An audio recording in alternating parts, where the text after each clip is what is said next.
Hello, and welcome to this presentation, Astronomy in the Oracle of Delphi.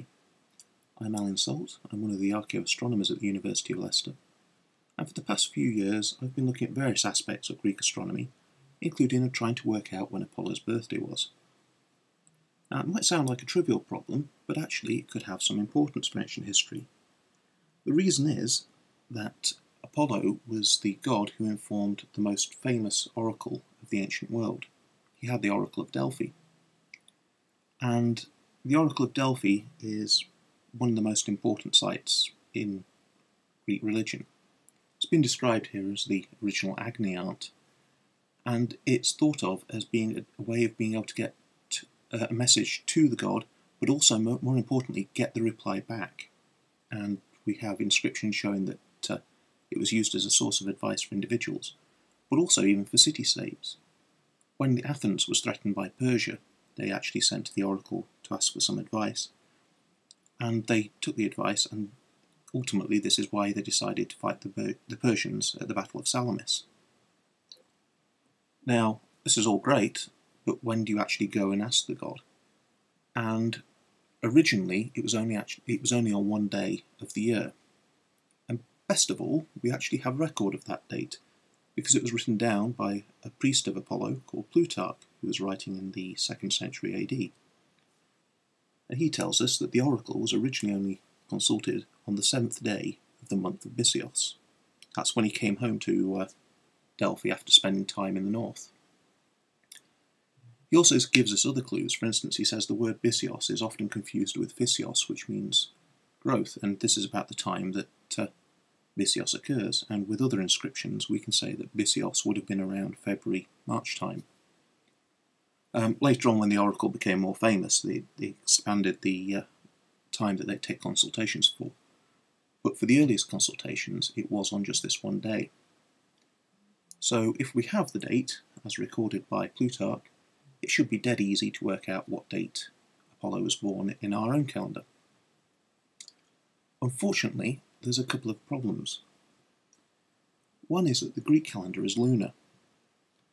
Now, lunar calendars are messy, because for the Greeks a month was just the time between one new moon and the next, and that would be about 29.5 days. That means if you have 12 lunar months, you have about 354 days. And as everyone knows, there's 365.25 days in a year. So if you have 12 months in a year, you've got 11 days left over. And you have this problem. What do you do with this 11-day gap? You could just start the next year, but if you do that, then sooner or later you're going to have summer months in the winter and winter months in the summer. Fortunately, we have a historical record here as well telling us what happened. It's by Herodotus, a guy who was writing in the 5th century BC. And what he says is that the Greeks would insert a whole month to make sure that the months match the seasons. Now, that might sound pretty rubbish, and that's what Herodotus says as well. He says the Egyptians were doing much better because they had 12 months of 30 days, and an extra day of a space of 5 days, which he thought was far neater. So we have this awkward calendar. I mean, we don't know exactly when they were putting, which years they would put the extra month in and which years they wouldn't. But there's another problem as well, and that's thinking about the role of religion in the ancient world. Because in the ancient world, religion was heavily tied to politics. When you were making a sacrifice or an appeal to a god in a location, you were appealing to the god of that area. For instance, the Athenians had their own special version of Athena, Athena Palaias. The Spartans also worshipped Athena, but they worshipped Athena Chalkioikos, which is Athena of the White House. And making a sacrifice to a specific god is making a political statement that you belong in that location. Now, this adds an extra problem when we look at the calendars, because the calendars aren't actually scheduled for anything other than religion. If you open a book on the history of astronomy, it will tell you that astronomy was originally developed for agriculture. This doesn't really work. People were growing crops successfully without actually knowing how long a year was or anything else. It's actually for organising social events like festivals and sacrifices that the calendar was made. And so we have this problem because when we start looking at Greek months, all the Greek months seem to be named after the major festival that occurs in them. So if we start saying that an event occurs in a certain month, we're not only making a statement about time, we're also making a statement about politics. Normally that's not a problem, because if you're an Athenian, you live near Athens, so you take part in Athenian events. If you're a Spartan, you live near Sparta, so you take part in Spartan events.